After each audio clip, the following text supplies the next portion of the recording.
Hello, hello, and welcome to Stages Podcast, the podcast that bridges the generational gap all across the board. I am Mary, and I am a baby boomer. I'm Lorena, and I'm a millennial. And I'm Zach. I too am a millennial. And on today's episode of Stages, I feel we're really going to bridge this generational gap by talking about board games. Yeah. Woo! So I don't know.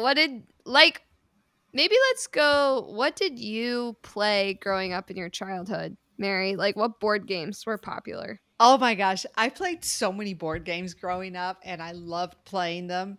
And I know there's still a few around, but I played, let's see, um,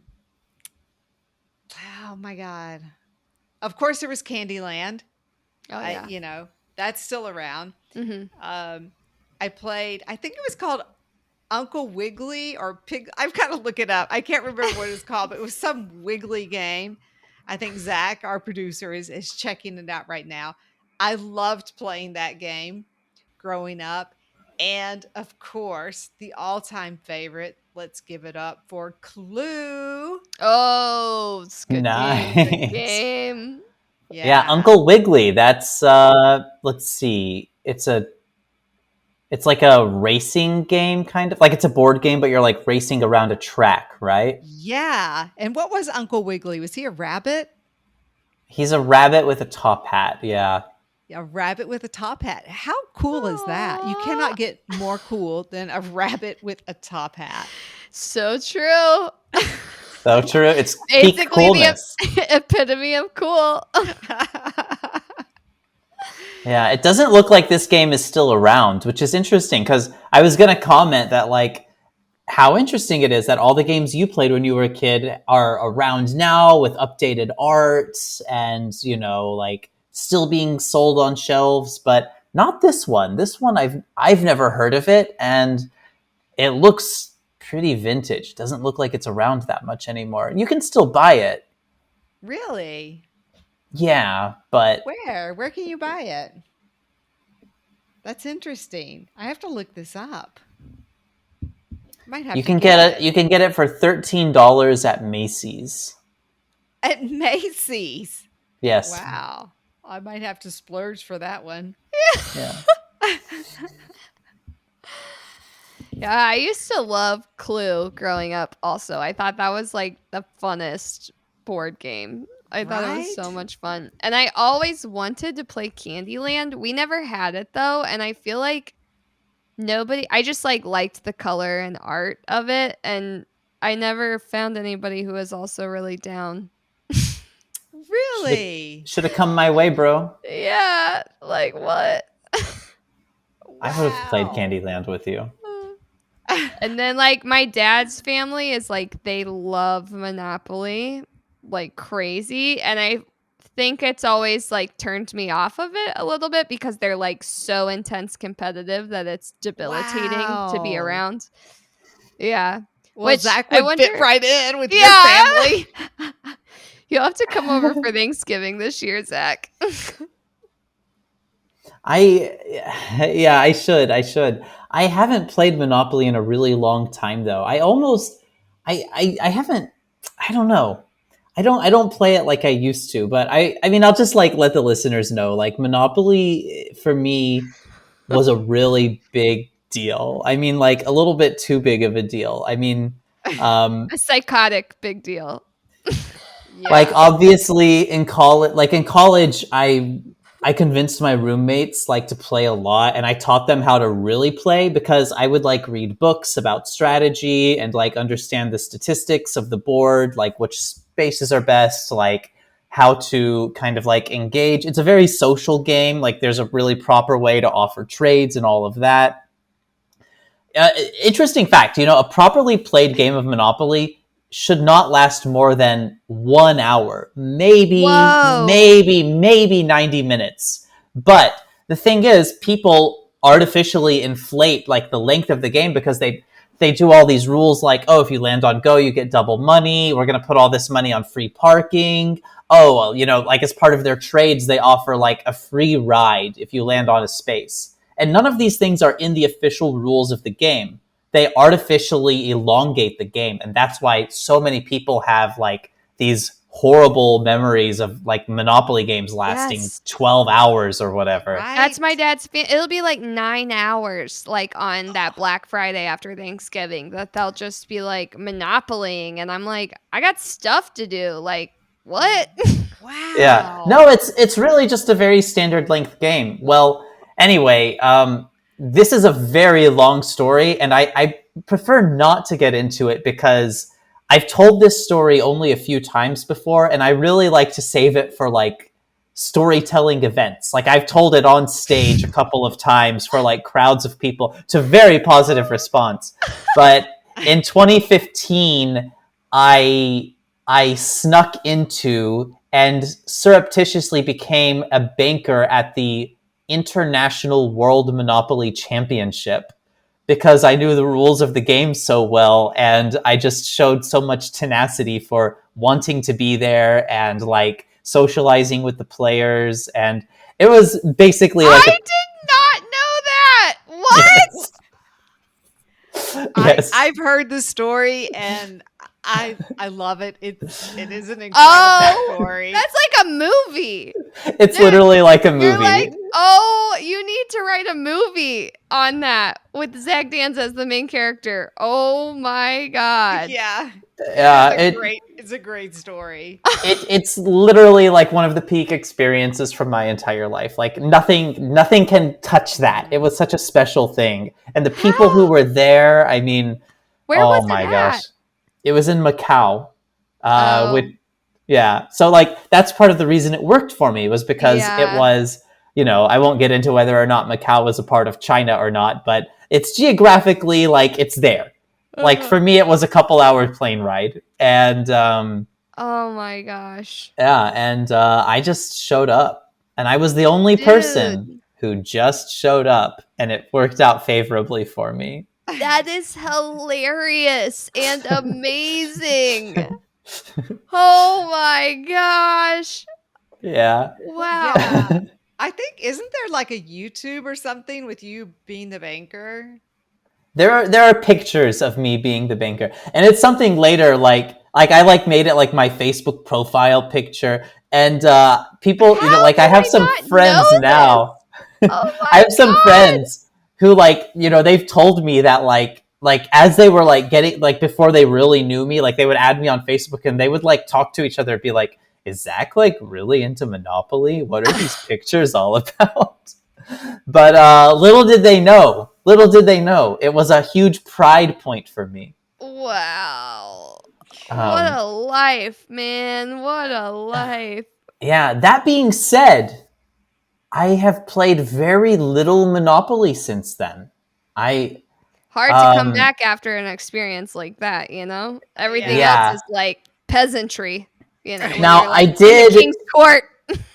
In 2017, I was in Tokyo, and I was invited by the 2015 Japanese championship, like champion representative, to like play with them. And so there I played with the 2015 national champion, the 2017 reigning national champion, the 2020 national champion and winner of the 2020 World Championship, plus some of their top students at the Monopoly school in Tokyo, Japan. What? And I actually won one of the games. Zach,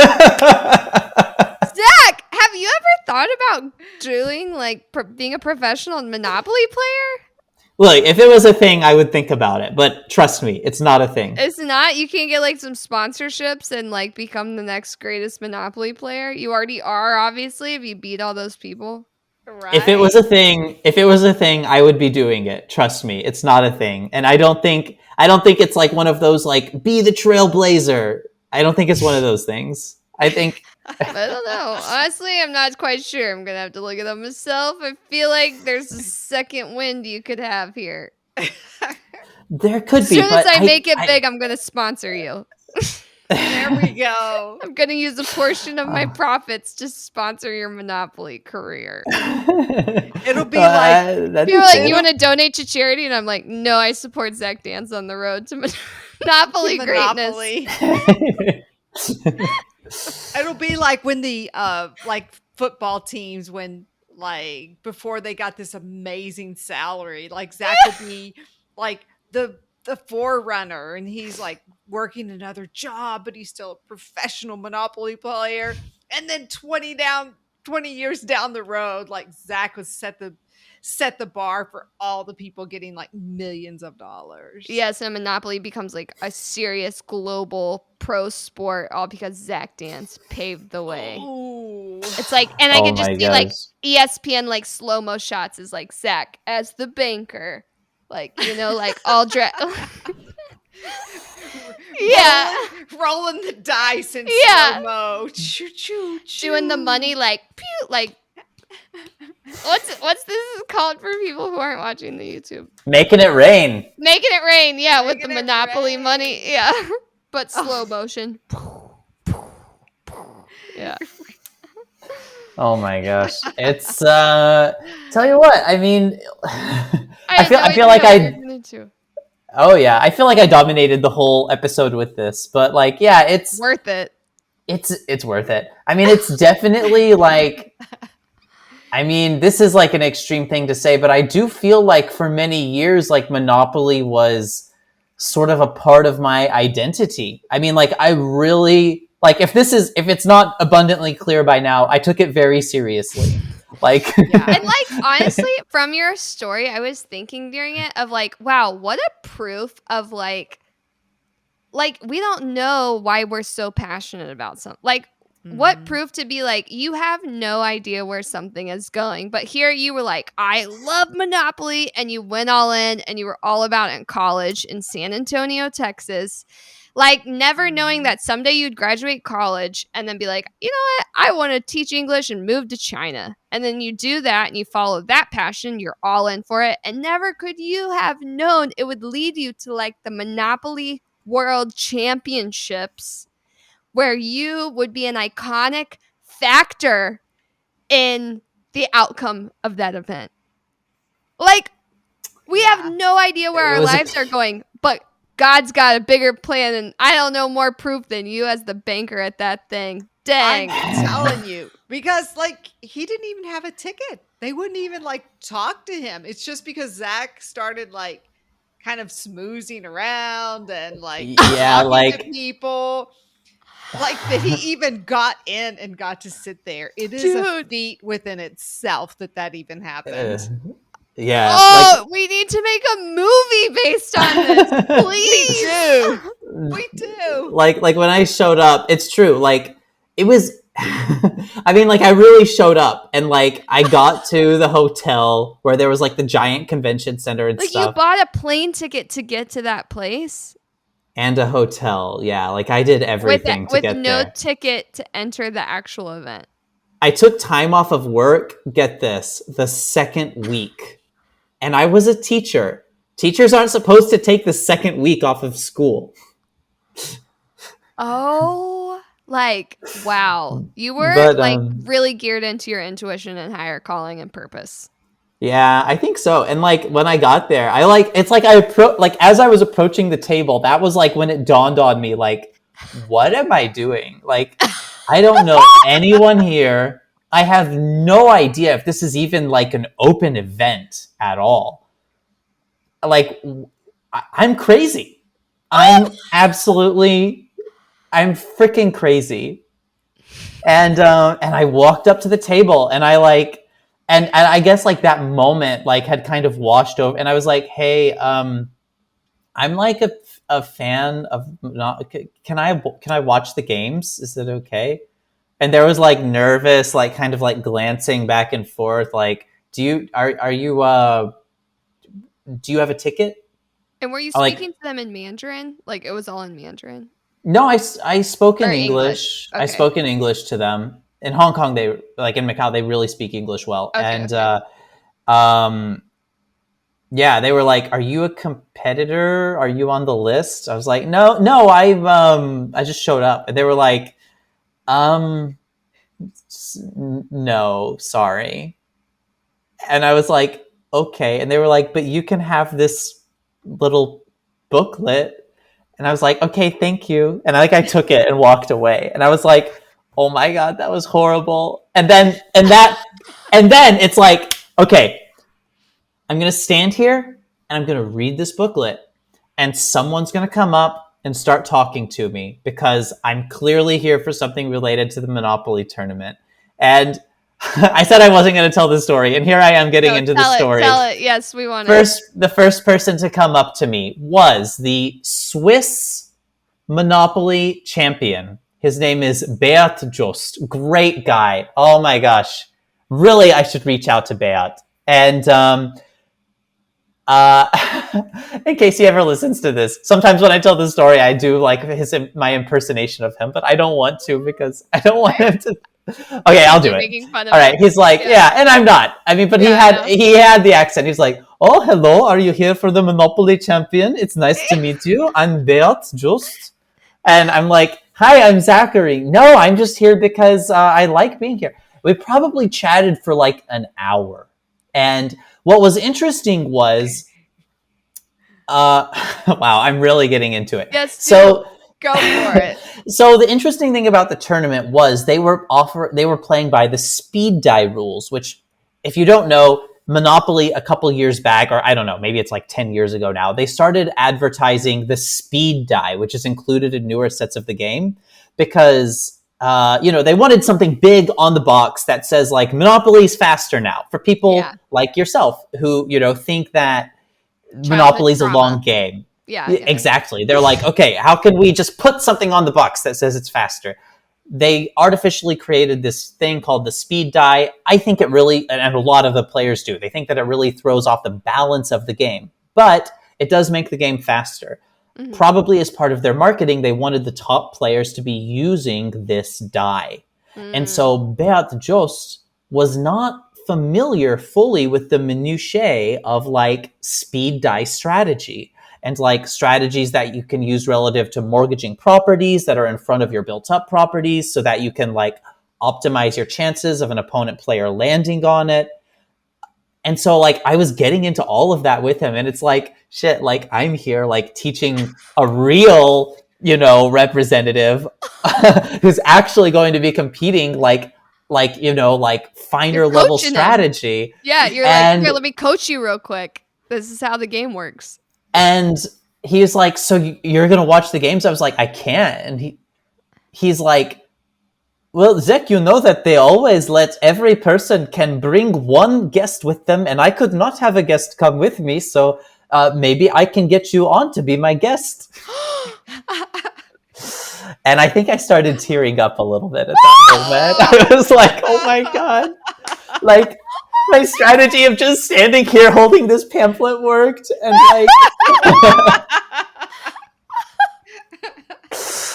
the first dude I talked to. Oh gosh. And it worked. It worked. It got me in. I was in for everything. I got in for everything. And then eventually to be the banker. Yeah. Happened? So after that, they invited me. So the whole thing was like, okay, so that first day was check-in. Everyone's going in, they're getting their badges and stuff. But that night, there was like a big reception where they were going to have like an open bar, and like all the players, and not just the players, also the judges and the Hasbro representatives all got to mingle by the bar together. And I was like invited to that, and I got to rub shoulders with all of these people. So, oh my God. I'm like having drinks. I'm the only person who had showed up just because he loves the game. Like everyone else had been invited, right? So I met like all the representatives from like, I think there were 32 different countries of champions and their like loved ones who had come with them who were there. And I was talking to, everyone. I was talking to everyone. And a lot of the judges, were kind of expressing some doubts about some of the staff, like that had been hired for the bankers, because they didn't pick like internal people. There was like an external company, like this event, like the event managing company. Mhm. They had a lot of their employees who would come in, and some of them, like, their English was not sufficient, and there wasn't really real demonstration that they knew the rules of Monopoly. Wow. And I just was like, well, if y'all need a guy, I mean, your boy's right here. Oh, Amazing. That is Yeah. amazing. Oh my gosh. And the next day, sure enough, I got to be the banker only for 2 of the 5 rounds total. And that was for round 3 and then semifinals. They had me bank when it really mattered. when it Yeah. really mattered. When And they needed best of the best. yeah. Oh my gosh. Oh my gosh. Wow. Congratulations on the coolest story ever, Zach. I know. This is just, honestly, this is the tip of the iceberg. I know. I feel like we need to maybe do like a part 2, part 3 podcast series. Right. What's that podcast? There's that storytelling podcast, right? What is it? I've always wanted to be on that podcast. Either. Like in Shanghai, there were storytelling events, and like I would go and tell this story, and I would really own the stage with it. Yes. It was so much fun. It's such an amazing story. I remember when you first told me, like, Zach was on a high. It just happened. And he was like, you're not going to believe what happened. I mean, from basically being like, you know what? You can't come here. You don't have a ticket. Like, what are you even doing here? To being a banker. Yes. Like, in my mind, it feels honestly the same as like, okay, the Olympics are happening. Some person from like some random country was like, you know what? We don't have enough representatives. I've never run before, but I'm gonna give the sprint. I'm gonna give it a go. And then they show up and like take the gold. Right. Yeah. They show up. The Olympic Committee lets them in, and they take the gold. And they beat all the bigger countries. That's basically you. Yeah, I mean, it was pretty incredible, honestly. Things just worked out in a really like serendipitous way.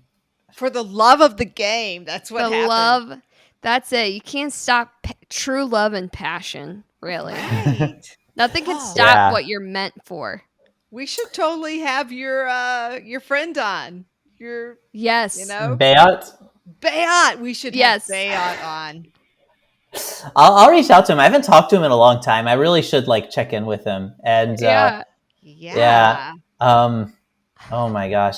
And what's interesting, I mean, I haven't played Monopoly in a long time. Like, I don't want to say I've retired from it, because I don't feel like I have, but it's definitely like, I don't know, like it's almost like I reached like the peak, I mean, nothing in the world can ever top that. Yeah, like once you hit the top of Mount Everest, do you really need to like climb a hill? Even the World Championship is very infrequent. Like it has not happened since 2015. Usually it's every 4 to 5 years. And so everyone was expecting maybe 2019 or 2020, but obviously it didn't happen in 2020. And, it's not going to happen anytime soon, Wow. So that was the last one. And I mean, I think even if I were to attend as the US representative, I still don't know if that would be a more peak experience. Totally. Right. Because there I got to be a neutral party. I got to just be someone who existed out of love for the game and got to, mingle with everyone. I was no one's enemy. I was everyone's best friend there. Totally. And the thrill of just seeing how I'm going for it because I feel like I should, and just that whole thrill of witnessing what is in store for you and just like the ride of it unfolding. Like if you went as a representative, you're going in with a plan and a certain expectation. But the way you went, like for me, that was like the first time I traveled to Ireland when I met Ross. Was like I felt like I was just on this ride that kept unfolding with new surprises, and I didn't know all where I was staying or what I was doing or where I was going. And next thing I know, I'd like played 5 gigs, and I was like, what? You know, and that's like your experience of just like you felt this nudge, you went for it, and then you're just like, whoa, this couldn't get better. It's getting better. Like, and then it just keeps like I feel like any experience like that, just it's hard to beat.